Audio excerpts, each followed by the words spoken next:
Vamos abrir a palavra de Deus na primeira carta de João. Damos continuidade ao estudo da primeira carta de João, capítulo 3. Vamos, pela graça de Deus, tentar caminhar do verso 11, 1 João 3, 11, até o final, até o verso 24.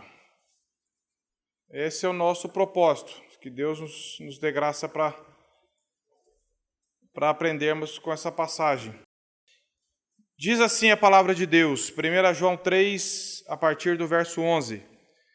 Porque a mensagem que ouvistes desde o princípio é esta, que nos amemos uns aos outros. Não segundo Caim, que era do maligno e assassinou a seu irmão. E por que o assassinou? Porque as suas obras eram más e as de seu irmão justas.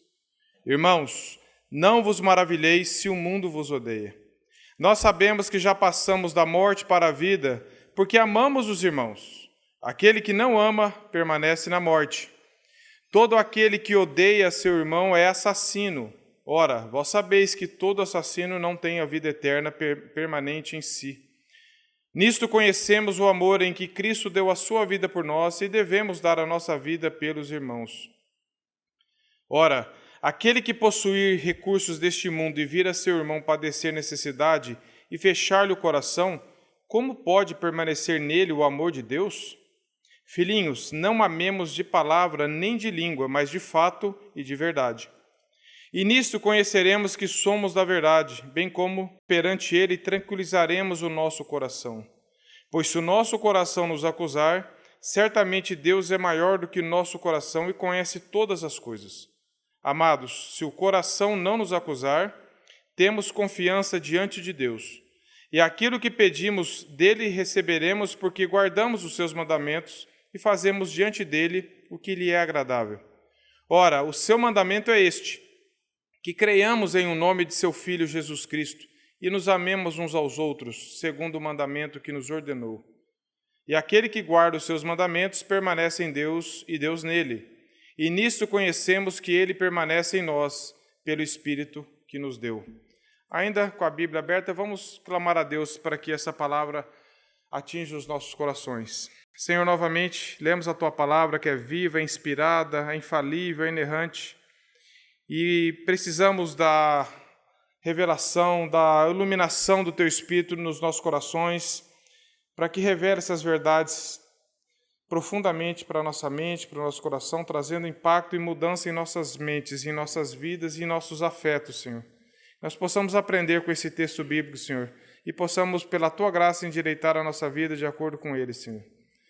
Faz isso em nossas vidas, em nome de Jesus. Amém. Meus irmãos, eu dei o título Não Amemos de Palavras, mas de fato e de verdade, que é o verso 18 desta passagem. Paulo está orientando isso, porque amar de palavras é mais fácil. Cantar só com palavras é mais fácil, como o pastor Marco disse. Nós cantamos Cristo é meu Senhor, Cristo é Senhor, e muitas vezes todo pecado é uma briga de senhorio, briga de vontade. Nós queremos impor a nossa vontade, queremos ser o Senhor das nossas vidas, e que Deus tenha misericórdia de nós, possamos realmente aprender um pouco mais a amar de fato e de verdade. Nós sabemos que o propósito aqui dessa carta, já falamos, só dando uma pincelada rápida, é combater os falsos mestres, os hereges que ensinavam que Jesus não veio em carne, que Jesus não tinha um corpo material, porque o corpo é mau e Jesus não poderia habitar num corpo mau, e isso tinha várias implicações. Então você pode viver do jeito que você quiser, você não precisa amar os irmãos, você não precisa se preocupar em pecado, você não precisa fazer nada, apenas vá vivendo. E Paulo e João, então, aqui está combatendo esses ensinos, porque se nós não cremos que Jesus veio em carne, veio nesse corpo, viveu uma vida santa, morreu e ressuscitou, a nossa religião é vã. Se nós errarmos nisso, nós vamos errar em tudo. Nós podemos ter moralismo, moralidade, boas obras, entre aspas, mas diante de Deus não existe boas obras que não sejam feitas frutos de um coração regenerado. Então, nós vemos aqui que João vinha falando sobre isso.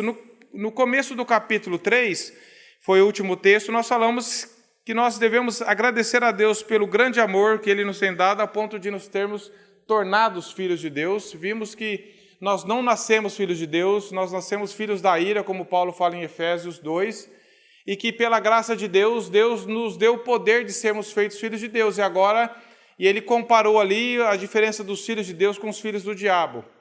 Nós vimos do capítulo 3 até o verso 10, aquele que vive na prática do pecado, aquele que vive fazendo o que quer, do jeito que quer, imerso no pecado, não pode falar que é filho de Deus. Ele ainda está escravizado pela sua velha natureza, pelo pecado que habita no coração dele. Então nós vemos que o cristianismo ele é evidente. Uma das evidências de que nós nascemos de novo é a santificação. Já se diz que a santificação é o lado visível de quem foi justificado. Se você e eu cremos no Evangelho, se nós somos alcançados, começa a haver uma transformação de dentro para fora. A primeira delas é uma rejeição ao pecado, todo tipo de pecado, e uma busca pela santidade, uma busca por agradar a Deus, uma busca por fazer a vontade de Deus, que Deus mesmo vai colocando esse desejo em nós, e o Espírito Santo, que é o dínamos, ele vai operando essa capacidade, mas vai havendo essas transformações em nossa vida. E aqui nós começamos a ver então que no final do verso 10, na parte B, vamos ler o verso 10 para nós darmos continuidade. João está falando assim: nisso são manifestos os filhos de Deus e os filhos do diabo. Todo aquele que não pratica a justiça não procede de Deus, também aquele que não ama seu irmão. Então João começa a dar uma introdução de que uma das evidências de um verdadeiro cristianismo é a prática da justiça, é a vida de santidade e também o amor aos irmãos, que foi como Jesus resumiu os mandamentos em Mateus 22, 37. Fala que o resumo da lei é: amarás o teu Deus de todo o teu coração, toda a tua força, toda a tua alma, e o próximo como a ti mesmo. Um amor que é fruto do amor de Deus. O amor não nasce no meu coração, não nasce no seu coração. Ele é derramado em nosso coração pelo amor de Deus. Então, não procure dentro de você motivos e capacidade de amar. Quanto mais Deus derrama o seu amor sobre nós, mais esse amor vai vazando nos nossos relacionamentos. Então, isso é muito prático, muito sério, e eu queria trabalhar esse texto com os irmãos. E aqui no verso 11, João fala assim: porque a mensagem que ouvistes desde o princípio é esta, que nos amemos uns aos outros. Essa mensagem, ela é, como o irmão Gabriel leu, desde o Velho Testamento já havia essas ordenanças de não fazer acepção, de amar as pessoas, de demonstrar esse amor, fechando o foco aqui entre os cristãos, da família, da fé. E isso cresceu muito no Novo Testamento. Jesus sempre falou de amar o próximo, de amar os irmãos, e ele sempre deu exemplo prático sobre isso, para que a gente não fique só falando. Então aqui ele está falando que a mensagem que nós ouvimos não é nova, não é alguma coisa que nasceu com João ali, embora João esteja vivendo no primeiro século, mas é uma coisa que veio desde o Evangelho, faz parte do Evangelho o amor a Deus e o amor aos irmãos, e o serviço aos irmãos. E esse amor, e ele faz uma comparação, irmãos, no verso 11, ele diz que nós amemos uns aos outros. Veja só, é essa, que nos amemos uns aos outros. Aí no verso 12 ele vai dar um exemplo de assassinato. Ele dá um exemplo negativo primeiro. Ele está falando assim, que nós amemos uns aos outros, não segundo Caim, que era do maligno e assassinou o seu irmão. E por que o assassinou? Porque as suas obras eram más e as do seu irmão justas. João está ensinando aqui os seus leitores que, para não dar ouvidos àquelas heresias de que o importante é só falar, mas de você tem que viver, você tem que expressar esse amor, e o amor não causa mal a ninguém. O amor não faz mal às pessoas. João já tinha falado no capítulo 2, verso 7, meus irmãos, dessa mesma carta. João já havia falado isso ali, ó: amados, não vos escrevo mandamento novo, senão mandamento antigo, o qual desde o princípio tivestes. Esse mandamento antigo é a palavra que ouviste. Os leitores já tinham ouvido isso. Isso não era algo, nossa, eu não sabia que tinha que amar os irmãos, eu não sabia que esse amor cristão era parte da minha missão como Deus, com Deus nos ordenou. E nós lemos lá em João 13, 34, meus irmãos, abram no Evangelho de João, capítulo 13, é escrito pelo mesmo autor, João 13, 34. Alguns textos que vai reforçar esse assunto para nós. Novo mandamento vos dou, que vos ameis uns aos outros, assim como eu vos amei, e que também vos ameis uns aos outros. Jesus sempre, quando exige alguma coisa de nós, ao mesmo tempo que ele nos capacita, ele se dá como exemplo. Ele está falando que vos ameis uns aos outros. Como? Assim como eu vos ameis uns aos outros também. O nosso exemplo de amor e como em todos os aspectos, é a pessoa de Cristo. E no capítulo 15 mesmo, no verso 12, adianta um pouquinho a sua folha da Bíblia aí, capítulo 15, verso 12, diz assim: o meu mandamento é este, que vos ameis uns aos outros assim como eu vos amei. Então, João está falando, como ele já tinha falado em outras partes, que o amor cristão não é opcional. Eu não posso escolher, eu vou amar quem também me ama, eu vou amar quem eu acho mais digno de amor, porque nós não enquadraríamos nesses mesmos critérios que muitas vezes nós colocamos para o nosso próximo. Então, aqui João está falando que o fato aqui não é saber se eu sou amado, é se eu amo. João está falando assim que nós amemos uns aos outros, e às vezes nós estamos muito mais preocupados se nós estamos sendo o centro do amor. Mas João está falando que o amor, primeiro, ele dá, ele oferece. Não que eu sou sendo, deixa eu ver se eu estou sendo amado. Não, ame como Cristo te amou. Tenha atitudes de amor, como Cristo te amou. Amar não é opcional, não é secundário. João está falando sobre isso porque o Evangelho não muda. A verdade acerca da pessoa de Cristo e da conduta cristã é inalterável, meus irmãos. Isso sempre existiu e sempre foi um ponto falho. Teve em muitas igrejas, se não me engano, em Coríntios, que Paulo está falando para a irmã, vocês estão se devorando uns aos outros. E havia muitos problemas de divisão em várias igrejas que Paulo orientou. E pessoas que estavam brigados, ofendendo um ao outro em ira e querendo participar da ceia, ajuntando juízo sobre si. Pessoas que estavam dividindo, eu sou de Paulo, eu sou de Apolo, eu sou disso. Falta de amor, falta de unidade, porque não estavam entendendo o objetivo do amor de Cristo pela vida deles. O que Cristo fez por ele? Isso vai gerando partidarismo, isso vai gerando divisão, isso vai gerando, mas eu não sou amado, ninguém me ama. E todo mundo aqui ficar querendo ser o centro do amor, não vai existir amor entre nós. O amor não é egoísta, o amor ele dá. Jesus Cristo, lá nós lemos no famoso versículo de João 3,16. Eu ainda estava estudando com as crianças lá em casa esse texto, comentando com eles, eu falei assim, o que João fala em João 3,16? Porque Deus amou o mundo de tal maneira que deu, meus irmãos. Ele não falou que amava, ele deu o seu único filho, o que havia de mais precioso, para morrer por pecadores como nós, rebeldes, que merecíamos a ira. E Deus deu o seu Filho como prova de amor para nós. E nós vemos que por várias vezes João dá esse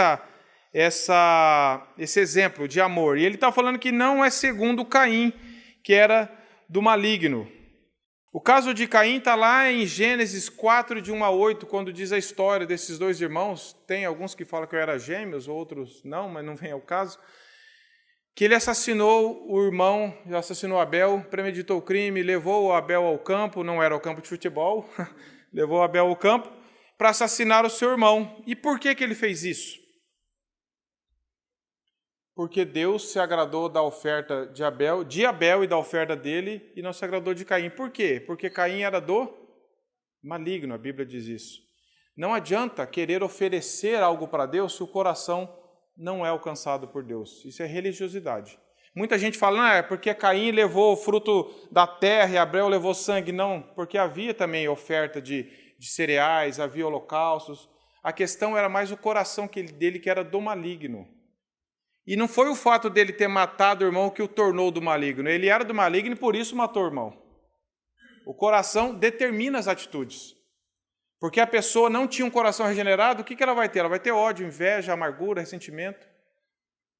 E a história de Caim, então, lá em Gênesis 4, 1, 8, John Stott comentando isso, ele diz que não nos diz explicitamente porque o sacrifício de Abel, das primícias do seu rebanho, foi aceitável a Deus, enquanto a oferta do fruto de Caim não foi. Subentende-se, porém, que Caim não tinha base para queixar, no verso 6, lá de Gênesis, porque falou que se ele tivesse procedido bem, Deus teria aceito. Se o coração dele tivesse correto, Deus teria aceito. Se ele tivesse procedido bem, o seu sacrifício também teria sido aceito. De acordo com Hebreus 11, 14, o Stott diz que foi pela fé que Abel ofereceu a Deus mais excelente sacrifício do que Caim. E diz aqui que pela fé Abel obedeceu. Na verdade, a sua justiça consistia na sua obediência motivada pela fé. Abel fazia pela fé. Abel está lá na galeria dos heróis da fé, que a Bíblia aponta em Hebreus 11, 4. Ele ofereceu aquilo ali como um coração que cria na bondade de Deus, na promessa de Deus. Ele fez com fé, ele não fez para tentar agradar. O que ele fez, o coração dele não estavam incoerentes, estavam em sintonia. Deus sempre... Meus irmãos, o livro que mais rejeita a religiosidade é a própria palavra de Deus. Isaías 1,13, Isaías 29, acho que 13 também fala que esse povo, o profeta falando, esse povo se aproxima de mim com os lábios, cantam louvores, mas o seu coração está longe de mim. Eu abomino isso daí, Deus falando. A própria palavra rejeita a religiosidade no sentido de você querer impressionar com obras, com ações, com cultos, se o coração ainda não está regenerado, se o coração ainda não está não foi ganho pelo Senhor, se a motivação lá no fundo não é a glória de Deus. E nós tentamos impressionar a Deus, pode ser com ofertas financeiras, com atitudes, com tudo, mas Deus olha lá no fundo do nosso coração. Por que você está fazendo isso? O seu coração foi alcançado pela graça? O que você faz é motivado pelo amor de Deus que foi derramado no seu coração? Ou você está tentando impor uma oferta para Deus, impor uma coisa para Deus aceitar, como se Ele fosse impressionado com o que você e eu podemos estar fazendo? E é estranho, meus irmãos, a princípio eu fiquei pensando muito sobre isso. Por que João fala que é para nós amarmos, depois ele fala não amar como Caim que matou, mas Caim amava Abel? Por que ele está falando assim que é para amar aos irmãos, mas não é para amar igual Caim, inferência, não como Caim? Eu fiquei tentando entender esse contraste, meus irmãos, a princípio. Me parece, eu pensando, Caim e Abel eram irmãos. Provavelmente, em algum momento da vida deles, alguém falou que amava um outro. Pode ser que Caim tivesse falado. Eram irmãos. A gente não vê, a gente não soube dessa outra história. Pode ser que declarações são feitas por ímpios também. Eu te amo, eu gosto de você, até alguma coisa revelar o que tem lá no fundo do coração. Porque lá no versículo 18, João fala assim, não amemos de palavras, nem de língua, mas de fato e de verdade. Pode ser, meus irmãos, eu não posso afirmar isso com certeza, mas tentando pensar sobre o assunto, pode ser que em algum momento Caim tenha falado durante essa vida deles, que ele gostava do irmão dele. Fizeram algumas outras coisas juntos, mas era um amor genuíno? O amor pode fazer mal? O amor pode causar mal para alguém? A Bíblia fala sobre isso. O amor não é egoísta, não deseja o mal, não faz o mal. Tem gente que fala que Caim matou a pedrada, tem gente que fala que Caim degolou o seu irmão. A forma foi que foi um assassinato brutal. Mas, sim, não foi à distância, foi algo de um combate ali. Feito com muita ira, com muita raiva. Alguém que realmente tinha um coração do maligno, que essa raiz da palavra maligna é usada para Satanás também. Alguém que estava fazendo a obra de Satanás. E nós vemos, meus irmãos, que Caim se invejou do que aconteceu com Abel. Ele cultivou um ódio, uma inveja e não tratou isso. Isso vira uma bola de neve. E o que acontece? Você cultiva um ódio, você cultiva uma inveja, você cultiva um sentimento ruim que não confessa isso para Deus, não trata isso diante de Deus. O que acontece? Você e eu não temos controle sobre isso. Inveja, ódio, resulta em assassinato. Inveja, ódio, resulta em ofensas graves contra os irmãos. Dentro do casamento, marido e mulher, pais e filhos, irmãos da igreja. Se você não trata com aquela raizinha de amargura que começa a brotar no seu coração, com aquela ira que acendeu, se você trata isso, acomoda ela no seu coração, isso não tem controle. Um pecado não confessado é um caminhão desgovernado na descida, ele vai arrebentar com tudo. Por isso que a Bíblia diz que nós não podemos, lá em Hebreus, fala que nós não deixe brotar a raiz de amargura, porque ela brota no coração e ela atinge a muitos. Isso é muito sério. Abel provocou Caim? Nós lemos aqui que Abel fez alguma... Provocou? Não. Abel não provocou. Abel não falou assim, tá vendo, Caim, como eu sou melhor? Não fez isso. O ódio estava no coração dele. E a Bíblia diz, que nós vamos ver aqui, que o mundo é a posteridade de Caim. Mesmo que você não provoque o mundo. O fato de você estar servindo a Deus já gera ódio no mundo. O fato de você se declarar um filho de Deus, como o mundo rejeitou a Jesus, vai rejeitar aqueles que o seguem. E nós vemos aqui que por isso que João vai falar que não vos maravilheis se o mundo vos odeia. Porque o mundo é a posteridade de Caim. É a mesma raiz de maldade, de ser contrário a Deus, de ser contrário às obras de justiça, de ser contrário à vida santa, de querer resolver o problema matando, resolver o problema odiando, resolver o problema eliminando. E muitas vezes nós queremos fazer assim. Então, nós vemos que... E aqui eu quis fazer um parênteses, meus irmãos, que vocês já ouviram já pela televisão que alguma coisa, a gente falou que cometeu um assassinato motivado pelo amor. Vocês já ouviram isso? Fulano matou outro porque amava.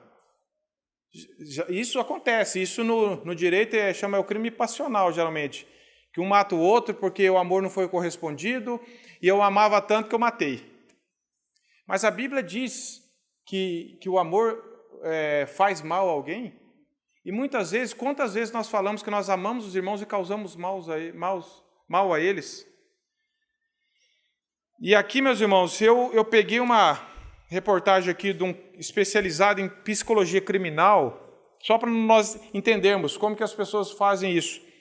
Ele diz assim, é um doutrinador, um jurista criminal, Luiz Ângelo Dourado, se está numa página de direito, chama Conjure, ele diz assim, especializado em psicologia criminal, ele entende que o homicida passional é, acima de tudo, um narcisista. O que é um narcisista? Vocês sabem daquela figura mitológica? Narciso ficava se contemplando, se adorando, se amando e contemplando numa poça d'água. Ele ficou se contemplando tanto que ele caiu e morreu. Ele não admitia ter alguém acima dele, mais amado que ele, mais desejado que ele. Por isso que ele cria essa expressão, já fulano é narcisista. Fica se admirando, fica nesse amor egoísta, nesse amor idólatra de si mesmo. E ele diz assim, o homicida passional é o narcisista. Ele fala assim, ele passa a vida enamorado de si mesmo, elege a si próprio ao invés dos outros como objeto de amor. Não possui autocrítica e exige ser admirado, exaltado pelas qualidades que não tem. Não acontecendo assim, sente-se desprezado, morto, destruído, acabado. Contra isso, luta com todas as armas, podendo até matar para evitar o colapso de seu ego. Reage contra quem teve a audácia de julgá-lo uma pessoa comum, que pode ser traída, desprezada e não amada. Essa é a figura de um criminoso narcisista. Eu não fui amado, eu não fui o centro, eu não fui desejado. Alguém está na minha frente, alguém teve preferência. E o que ele faz? Se ele não sabe lidar com isso, eu vou matar a pessoa. E vou achar que vou resolver o problema. Não foi mais ou menos isso que Caim fez? Eu não fui aceito, meu irmão foi aceito. Criou uma inveja. Ele não pode ser melhor que eu. Eu não estou sendo amado, eu não fui aceito. E começou a criticar, cultivar esse narcisismo, que é um pecado. Caim era do maligno. E todo coração que não é regenerado é um narcisista. Ele acha que ele é o centro da vontade de Deus. Por isso que a gente vê tanta pregação mentirosa, tanta música colocando o homem como centro, colocando a gente como a menina dos olhos de Deus. Deus vai fazer tudo para nós. O que é isso senão um pecado, que se expressa nessa forma de você achar que você quer ser adorado, ser exaltado, ser servido sempre? Caim não admitia perder, ele não tratou corretamente com isso, porque o coração dele era um coração que amava a si mesmo. Era um coração do maligno. Abel não provocou. E aqui nós lemos que não para amar segundo Caim que assassinou o seu irmão. E por que assassinou? Porque as suas obras eram más, de seu irmão justas. Abel não provocou. Meus irmãos, muitas vezes o que acende ira no nosso coração, meus irmãos, é o fato de nós vermos que o nosso coração ainda está, que tem gente que fez algo melhor. Ou que foi preterido, que teve uma preferência sobre você. E eu fico vendo, até em briga de trânsito, meus irmãos. O cara rouba, você vai parar na vaga, alguém para na sua vaga. Ontem ainda vi uma reportagem acontecendo sobre isso. Aconteceu uma coisa, o cara foi lá, desceu, brigou, chutou o retrovisor do cara, o cara matou ele. A geração de Caim, um pouco para frente, a de Lameque fala com orgulho que matou dois, um que me provocou, outro que pisou nele. Mato mesmo. Isso foi piorando. E hoje, muitas vezes, nós nos iramos com coisas muito menores. Se você não cuidar do seu coração e eu do meu, uma provocaçãozinha de nada, uma fagulha, uma vaga de trânsito. Alguém que o sinal abriu, não foi, você já acendeu um aire, já buzina, já xinga. Que coração é esse? Já quer desejar o mal, já blasfema, já deseja o mal para a pessoa. Pior, dentro do casamento. Às vezes nós nos ofendemos, desejamos às vezes o mal. Entre os irmãos da igreja, isso é seguir no caminho de Caim, meus irmãos. É não tratar com a ira, é não tratar com o pecado. É achar que está sempre certo. Que Deus tenha misericórdia de nós, porque Caim é comparado com o próprio Satanás em João 8,44. No Evangelho de João 8,44. Olha lá o que diz. Vós sois do diabo, que é vosso pai, e quereis satisfazer-lhes aos desejos, ele foi homicida desde o princípio e jamais se firmou na verdade, porque nele não há verdade. Quando ele profere a mentira, fala do que é próprio, porque é mentiroso e pai da mentira. É a mesma expressão que usa para Caim. Desde o começo é maligno, homicida. Desejo de matar, de fazer o mal, de provocar o mal, de desejar o mal.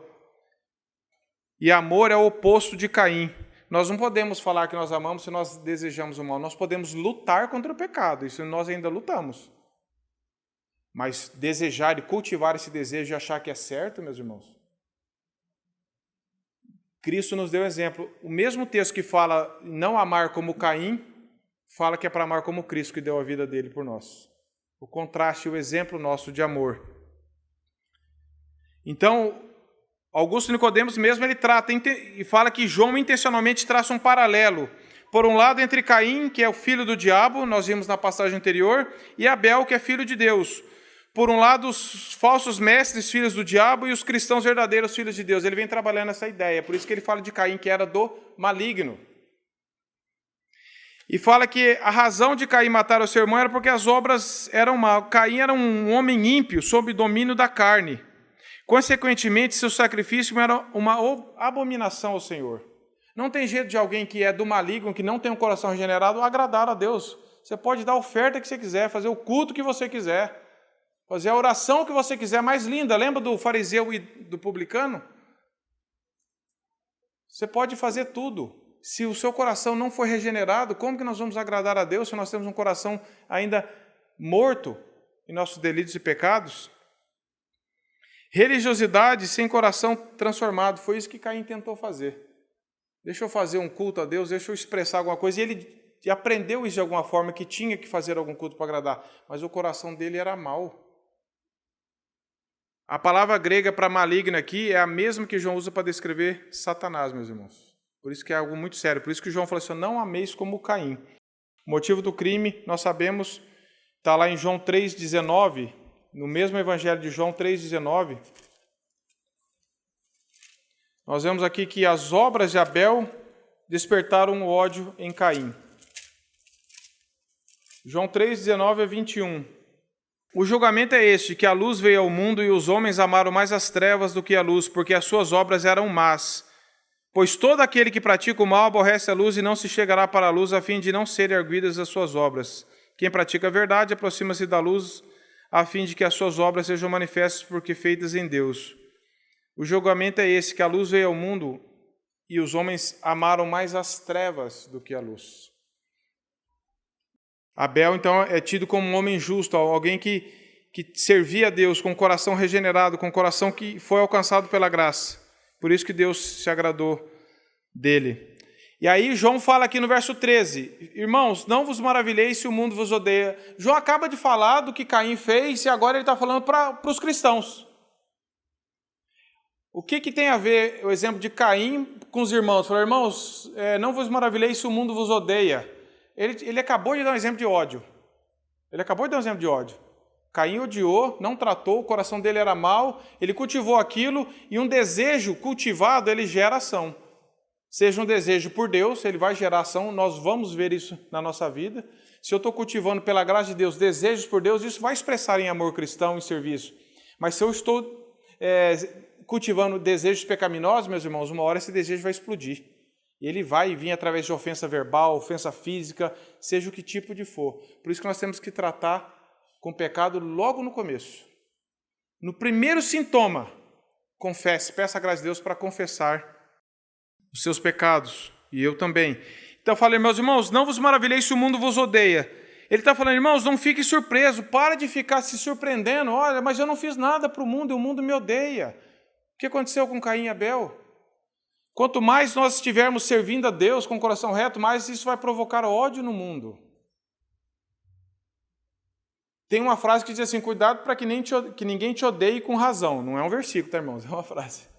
Mas, às vezes, nós podemos dar motivos para despertar o ódio. Muitas vezes, agindo de forma errada, provocando. Nada justifica, mas nós podemos... Agora, muitas vezes, nós vamos estar servindo a Deus. E o fato de você estar servindo a Deus, dizer não ao pecado, rejeitar uma proposta de pecado, isso é como se fosse a luz de Deus lançando sobre o pecado dos outros. As pessoas vão ficar constrangidas, agressivas e vão te culpar de você estar provocando, de você querer ser isso e aquilo. Isso pode gerar ódio, como foi com Caim. Por isso que ele está falando, irmãos, não vos maravilheis se o mundo vos odeia, que o mundo é a continuidade da malignidade de Caim, que rejeitou o próprio Cristo e não vai rejeitar aqueles que seguem a Cristo. É isso que João está falando. O mundo está cheio de ódio, o mundo é descendente de Caim. O ódio de Caim para Abel serve de explicação para nós entendermos isso então. E aqui ele dá continuidade, meus irmãos, no verso 14. Nós sabemos que passamos da morte para a vida, porque amamos os irmãos. Aquele que não ama permanece na morte. Na reunião passada de domingo, o Danilo entrou nesse assunto de Pedro, fala para nós amarmos o amor fraternal não fingido. Né? Pedro fala, sei lá, um amor fraternal não fingir que está amando. Não ser uma coisa de aparência. Não aquela coisa que eu falo assim, irmão, eu gosto tanto de você, a hora que dá as costas fala mal. Mas aquele amor de coração, que nós somos membros do mesmo corpo, somos filhos do mesmo Pai, que nos deu o exemplo máximo de amor. Então nós não temos desculpa para termos amor fingido. Nós somos capacitados por Cristo. Ele deu o exemplo, o Espírito Santo habita em nós, nós temos a palavra, nós precisamos nos voltar para a palavra. Senhor, como que eu posso obedecer ao Senhor? Me capacita isso, a amar. E começar a amar de forma bem prática. Ele está falando, nisso nós sabemos que passamos da morte. João que está falando assim, você quer saber se você já nasceu de novo? Se você não está mais morto nos seus delitos e pecados? Uma das evidências, nós vimos outras que João falou. Mas aqui ele está falando, é o fato de você conseguir amar as pessoas como Cristo ama. Não da forma perfeita, não um amor redentor, que só Cristo pode pagar os nossos pecados. Só o amor dele podia pagar os nossos pecados. Mas nós temos que demonstrar, e faremos isso com prazer, se nós estamos entendendo como Cristo me amou. Mesmo eu não merecendo, mesmo eu sendo revoltado, mas Cristo derramou, deu o Filho dele por mim, e agora eu não posso dar meu tempo para o irmão, não posso ajudar financeiramente o irmão, não posso ouvir o irmão, não posso acompanhar, não posso fazer uma ajuda física, financeira, emocional, espiritual, porque o mundo hoje nos coloca como centro. Eu estava combatendo isso ontem em casa. Como que é difícil, às vezes você está no seu horário, de descanso, ou você senta para almoçar, ou você vai para deitar e alguém liga pedindo ajuda, meu carro estragou, aconteceu alguma coisa, você pode me ajudar? Irmão, aí o que você pensa primeiro? Puxa vida, logo agora? Ô irmão, não dá para você esperar 2 horas no sol aí, não, que eu vou almoçar?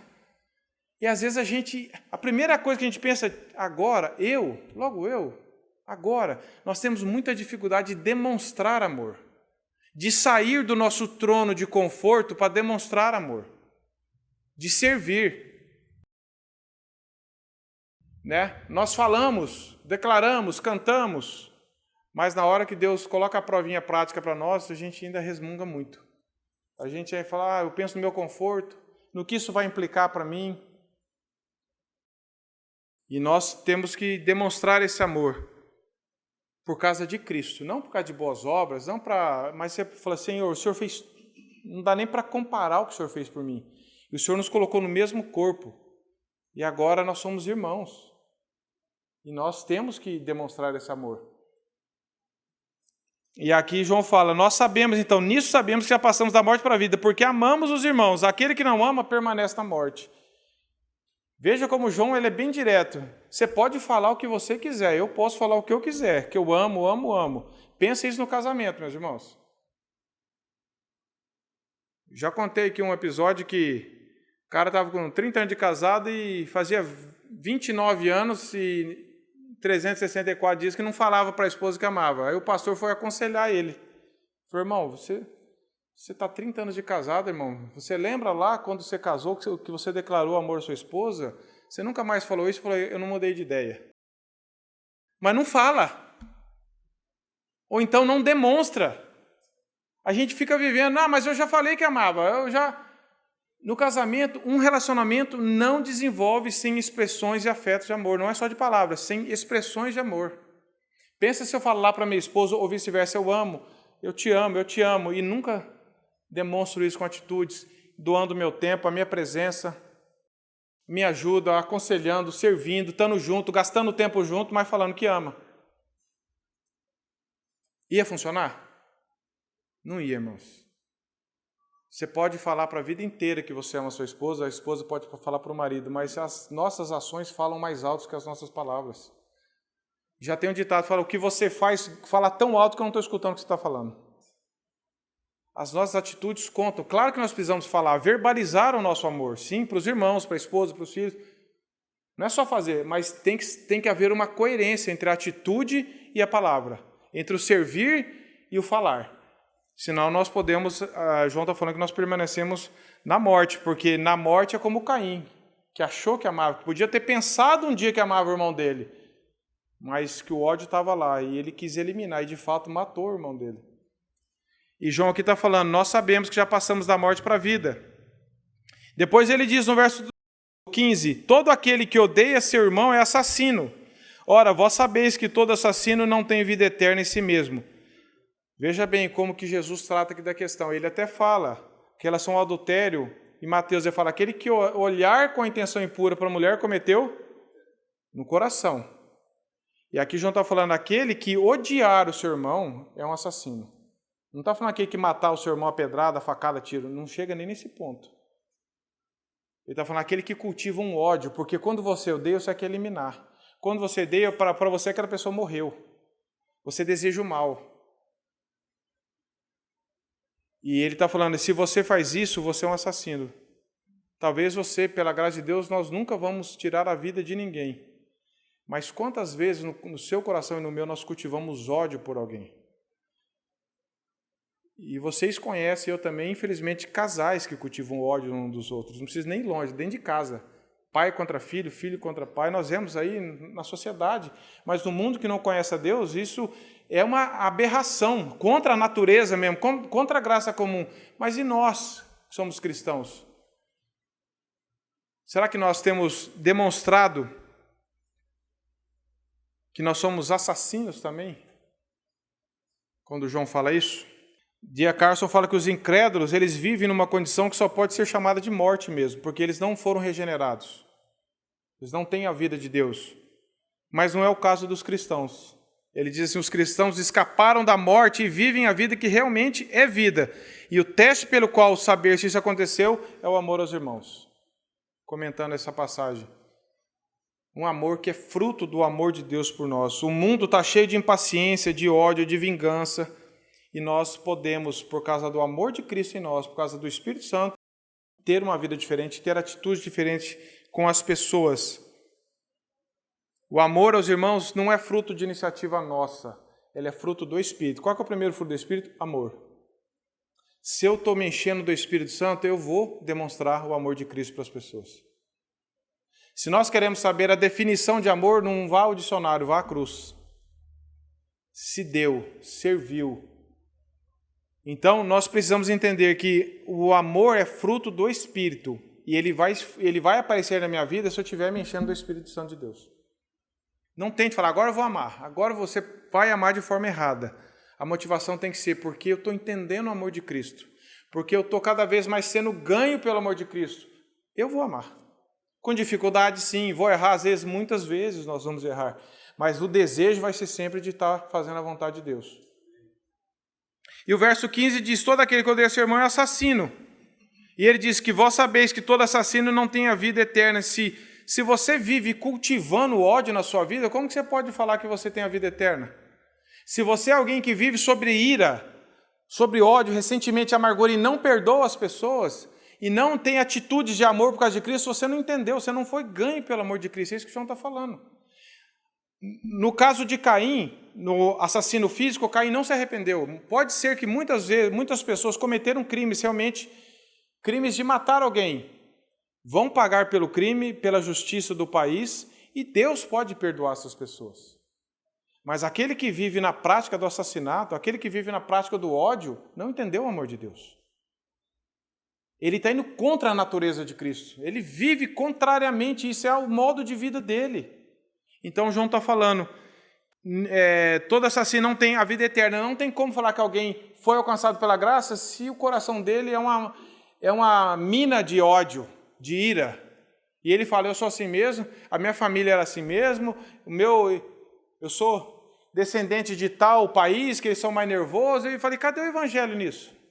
Eu escuto pessoas falando, meu pai era assim também, minha família está no sangue, mas no sangue de quem? Teu ou de Cristo? No sangue de Cristo não está. Então, nós precisamos parar de justificar as nossas atitudes, meus irmãos. Se nós nascemos de novo, nós temos uma nova natureza. Eu não sou mais dominado pelo meu temperamento. Eu não sou mais dominado porque meus pais, meus avós, mas Cristo me deu uma nova vida. Ele não me capacita a ser diferente. Ele me capacita a superar o meu temperamento.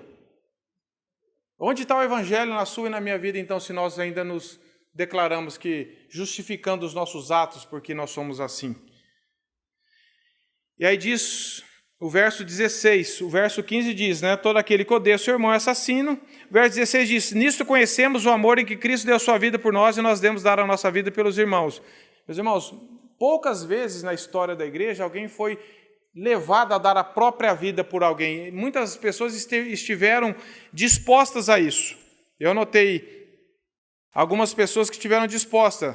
Moisés em Êxodo 32, Davi em 1 Crônicas 21, Priscila e Áquila em Romanos 16, 3 e 4, Paulo, Filipenses 2, 17, Epafrodito. Pessoas que estiveram dispostas a arriscar a própria vida em favor de outros. Talvez nós nunca estejamos nessa situação extrema, pode ser que sim. Mas aqui há outras expressões menores de demonstrar amor. Não necessariamente só essa. Aí, João vai falar aqui, nisso conhecemos o amor que nós devemos dar a nossa vida pelos irmãos. Pode ser que em casos extremos nós estejamos realmente impulsionados por Deus a nos arriscar a vida em favor de algum irmão, não em forma redentora, os irmãos entenderam, mas de forma de demonstrar um amor mesmo. Mas, olha só, no verso 17 ele diz assim, ora, aquele que possui recursos desse mundo e vir a seu irmão padecer necessidade e fechar-lhe o coração, como pode permanecer nele o amor de Deus? Aqui está uma forma de, às vezes, que João está querendo ensinar, dar a vida pelos irmãos, é sacrificar alguma coisa que você tem, que você gosta em favor de alguém. Pode ser uma ajuda financeira, pode ser uma ajuda presencial, pode ser várias formas que vão exigir um certo sacrifício nosso. Não pense só no caso extremo. Para nós chegarmos lá, nós temos que estar crescendo nas coisas menores. Então, se você ainda e eu não estamos dispostos a pequenos sacrifícios em favor do irmão por causa de Cristo, você acha que nós vamos estar dispostos a fazer algo mais extremo? Não vamos. E todos nós aqui, meus irmãos, nós temos muitas oportunidades que Deus dá de nos sacrificarmos em favor do irmão. De ajudar os irmãos que estão precisando de necessidade, seja ela física, emocional. De alguma forma, nós podemos ajudar isso. Cada um de nós aqui tem um papel de ajudar. Não é só o papel da liderança. Cada um de nós, você tem pessoas próximas de você que você pode se doar, ajudar. Agora, para você fazer isso, você tem que estar caminhando com Deus também, para você ter o que oferecer. Ter um coração mais quebrantado. E você e eu podemos ajudar muitas pessoas, de várias formas. E ele está falando, se você vê a necessidade, a ideia aqui do texto, não é dar uma passada de olho rápida, é você analisar, aquele irmão ali, eu estou percebendo que ele se afastou da igreja, ele está passando alguma dificuldade. Vamos tentar entender o que está acontecendo. Se aproxima dele, procura, oferece ajuda, ora por ele, anda com ele. É você olhar para o irmão o tempo suficiente para você perceber que ele está precisando de ajuda. Muitas vezes eu falei, irmão, como que você está? O irmão fala, irmão, que eu estou muito difícil, irmão, graças a Deus, e vai embora. Você pergunta, o cara responde, você já, ixi, rapaz, por que eu perguntei? E às vezes a gente faz coisa muito rápida, mas a gente tem que gastar tempo. Fala, irmão, eu estou percebendo... E não é assim, irmão, você não vem mais para a igreja? Por que você não vem para a igreja? Ficar essa cobrança, mas esse se aproximar. Há uma coisa mais profunda que está tirando o irmão da comunhão da igreja. Talvez é uma vida de pecado que ele está. Talvez é uma necessidade de saúde da família dele que ele não está conseguindo superar isso. E nós, às vezes, olhamos muito rápido uns para os outros. E não temos essa disposição de entrar na vida um do outro, por causa do egoísmo, por causa do narcisismo nosso. Nós queremos que todo mundo olhe para nós e atenda às nossas necessidades. Mas na vida dos outros nós passamos a olhar rápido. Mas quando é com a gente exige, mas quando é do outro a gente não quer. Então, nós precisamos aprender primeiro a dar. E nisso Deus vai fazer esse caminho de volta. Ele mesmo vai fazer. Não fique cobrando um do outro. Ofereça ajuda um para o outro. Se ofereça para ajudar. Isso vai tirar todos nós da nossa linha de conforto. E não vai ser fácil para ninguém, meus irmãos. Mas em Cristo nós podemos vencer isso daí. E depois ele diz, né, se nós vemos o irmão passando necessidade de fechar o coração, eu vejo que o irmão está precisando de uma ajuda. Eu posso ajudar, ou às vezes eu não posso, mas eu posso levar o caso para outros irmãos. Irmãos, aquele irmão realmente ele está precisando de alguma coisa com a necessidade. Ele está passando por essa dificuldade. Vão tentar ajudar ele? Ah, não, deixa lá. É Deus tratando, né? A gente às vezes ainda... Deus tratando às vezes com a gente também, né? Então, nós precisamos identificar os problemas, pedir sabedoria de Deus. Tem gente às vezes que pode pedir ajuda até como meio de vida, não é esse o caso, mas a pessoa tem que estar honesta aqui diante de Deus. E nós precisamos atender isso daí. Então, João fala aqui no final, filhinhos, não amemos de palavra nem de língua, mas de fato e de verdade. É isso que é amar de fato e de verdade. É você a vida do irmão, não ficar falando, irmão, Deus te abençoe, que Deus não sei o quê, mas o irmão está precisando de você. Sabe por quê, meus irmãos? Você que tem filhos ou vai ter, você sabe que é muito gratificante. Você que é mãe ou pai, né, os pais, nós, é muito gratificante nós ouvirmos dos nossos filhos que eles nos amam. É ou não é? Você ouvir do seu filho, pai, mãe, eu te amo. Só que não é muito gratificante também quando você vê os filhos declarando amor uns pelos outros? Como é gostoso quando eu vejo um dos meus filhos expressando amor um pelo outro. E como eu fico chateado quando isso não acontece. Deus faz a mesma coisa. Deus não quer que nós só declaremos amor para Ele, mas que nós declaremos amor uns pelos outros. O que traz mais assim, significado para a nossa vida não é só falar que ama a Deus, é falar que ama os irmãos também. Assim como os nossos filhos, nós queremos que nossos filhos se amem também. Que pai que quer ver? Pai, eu te amo, mas odeio meu irmão. Ah, tá bom, filho. Nenhum pai vai fazer isso. Pai, eu te amo, mas odeio o irmão ou a irmã. Pensa nós falando isso para Deus. Senhor, eu te amo, mas eu não suporto a igreja. Eu não gosto daquele irmão. Não sei. Então Deus quer nos levar a esse relacionamento. Primeiro aqui, e Ele irradia nas nossas vidas. Esse é o plano de Deus. E aqui, meus irmãos, terminando, nisso conhecemos que somos da verdade, bem como tranquilizaremos o nosso coração. Pois se o nosso coração nos acusar, certamente Deus é maior do que o nosso coração e conhece todas as coisas. Amados, se o coração não nos acusar, tenhamos confiança diante de Deus. E aquilo que pedimos dele, receberemos, porque guardamos os seus mandamentos e fazemos diante dele o que lhe é agradável. Então aqui, João está falando, existe um tribunal no coração, no ser humano, que é o tribunal da consciência. Nós que nascemos de novo, Deus implantou em todas as pessoas uma consciência de certo e errado. E no cristão, nós temos essa consciência de que eu agi errado com o irmão, eu agi errado com a esposa, eu agi errado com o filho. Mas a consciência não é o tribunal final. Mas Deus usa isso para nos alertar. Eu agi errado. Puxa vida, eu falei de uma forma áspera. Aí nós temos duas situações. Ou nós nos quebrantamos diante de Deus e falamos, Senhor, eu pequei. O Senhor mostrou para mim, o Senhor mostrou na minha consciência que eu estou errado. Ou eu tento ir vivendo com isso. E o que acontece? Eu posso cauterizar a consciência. O que é cauterizar a consciência? Já viu mão de lavrador? Tanto calo que ele não sente mais. E você vai errando e não arrepende. Errando e não arrepende. Daqui a pouco a consciência fica cauterizada. Fica insensível. E você faz uma coisa que é contrária à palavra de Deus e alguém vai falar que você fala, não, irmão, a minha consciência não está me acusando, porque já está cauterizada. O tribunal final nosso é a palavra de Deus. Mas Deus também usa essa questão. Ele falou, Senhor, eu estou errado. Senhor, eu estou errado. Então, aqui está falando que se nós precisamos estar mantendo a boa consciência, Paulo fala isso em Timóteo, mantendo a boa consciência, e outros que rejeitaram a boa consciência vieram a naufragar na fé. Pessoas que foram cauterizando a mente, né? O que tem, eu também faz, e vai superando e fica insensível à voz de Cristo, à palavra de Deus, a uma orientação de outros irmãos. Então, nós precisamos entender que, lá no fundo, o tribunal infalível que está acima de nós é a palavra de Deus. A palavra de Deus é porque Deus nos conhece plenamente. Deus nos julga e Deus nos conhece a verdade plenamente. Tem um estudo de Sproul, se vocês quiserem ler um pouco sobre essa questão aqui da consciência, eu não vou ler aqui, mas ele cita no caso aqui Martinho Lutero, já eu passo a referência. Martinho Lutero, na Dieta de Worms, ele esteve em agonia moral porque se levantou sozinho contra os líderes da igreja e dos estados. E as pessoas falaram para ele se retratar. Ou seja, para ele ir contrário ao que ele tinha falado, que ele ia permanecer firme na fé. Mas Lutero estava convicto nos seus escritos que se conformavam à palavra de Deus. E naquele momento ele diz assim, abre aspas, Lutero falando, não posso me retratar. Minha consciência está cativa à palavra de Deus e agir contra a consciência não é correto nem seguro. Então, primeira coisa, a consciência de Lutero estava amarrada na palavra.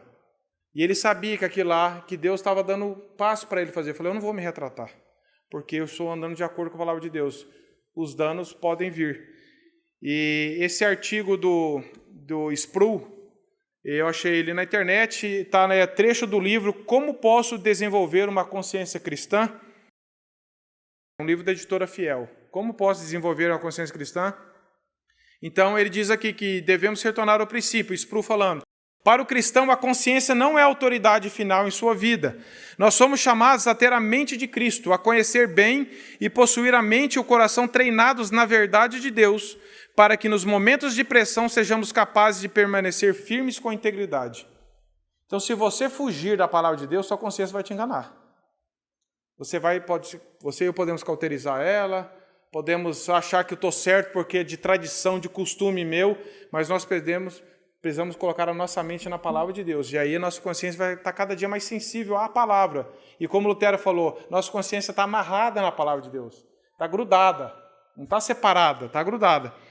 Então aqui ele diz no final, verso 23, ora, o seu mandamento é este, que creiamos em nome de Jesus Cristo e seu Filho e nos amemos uns aos outros, segundo o mandamento. É o resumo do mandamento. Crer em Jesus primeiro e amar. Não tente amar se você ainda não creu em Jesus. Não fique assim, agora eu vou amar. Não faça do amor um Deus. Não faça do amor um Deus. Deus é amor, mas as pessoas estão fazendo do amor um Deus. O importante é amar, o importante é amar, o importante é amar. Não, o importante é você crer em Deus. E se você e eu cremos em Deus, nós vamos amar. Com dificuldade, sim, mas o amor de Deus que é derramado em nosso coração vai nos levar a ter atitudes de amor uns pelos outros. Primeiro que ele diz, o resumo é, creia em Jesus Cristo. Por quê? Porque os hereges estavam negando Jesus. E João está falando, não, o primeiro mandamento é nós cremos em Jesus como Filho de Deus. Essa é a mensagem para mim e para você hoje, se nós ainda não cremos. Crer em Jesus como Filho de Deus. E nós desenvolvermos essa vida com Deus, o amor a Deus é um fruto do Espírito, vai acontecer. E ele diz, aquele que guarda os seus mandamentos, verso 24, permanece em Deus e Deus nele. E nisto conhecemos que ele permanece em nós e nós pelo Espírito que ele nos deu. Guardar os mandamentos, João sempre fala isso, permanecer em Deus, guardar os mandamentos, cultivar a palavra de Deus na mente, no coração, não se apartar da palavra. Isso vai fazer com que nós permanecemos nele e ele em nós. E isso é resultado de nós darmos muito fruto, como João fala lá no Evangelho de João, capítulo 15. Então, meus irmãos, o resumo é, nós precisamos crer no Evangelho, crer na pessoa de Cristo. Primeira coisa. Não sai daqui tentando, agora eu vou amar todo mundo, agora eu vou conseguir. Eu preciso de Cristo. Eu preciso de crer no Evangelho, eu preciso ser ganho pelo amor de Cristo derramado na cruz. E preciso caminhar nessa direção.